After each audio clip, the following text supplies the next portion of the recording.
പൂവച്ചൽ കോവിൽവിള വാർഡിൽ UDF സ്ഥാനാർത്ഥി രാജീവ് പ്രകാശിന്റെ തിരഞ്ഞെടുപ്പ് convention DCC president Palodi Ravi ഉദ്ഘാടനം ചെയ്തു.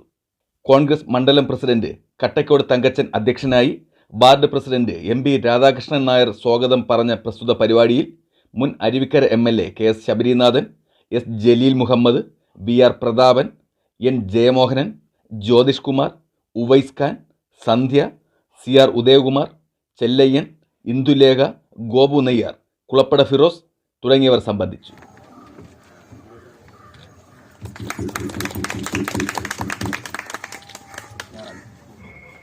എന്ന് ചോദിക്കുന്ന ആ ഡിജിറ്റൽ ആദ്യമായി കമ്പ്യൂട്ടർ വന്നപ്പോൾ സാക്കൾ കയറി കമ്പ്യൂട്ടർ അടിച്ചു തീർത്തു. എവിടെയെല്ലാം ഓഫീസുകളിൽ കമ്പ്യൂട്ടർ വന്നോ വർഷങ്ങൾക്ക് മുമ്പ് ആ ഓഫീസുകളൊക്കെ DPA ഓഫീസിൽ കയറി അടിച്ചു നിർത്തി. അന്ന് എന്നൊരു സഹപ്രവർത്തകൻ എന്നോടൊപ്പം പഠിച്ച ആളായിരുന്നു അവിടുത്തെ DPAയുടെ അവിടുത്തെ അഡ്മിനിസ്ട്രേറ്റീവ് ഓഫീസ്, അതുവഴി നാരായണൻ.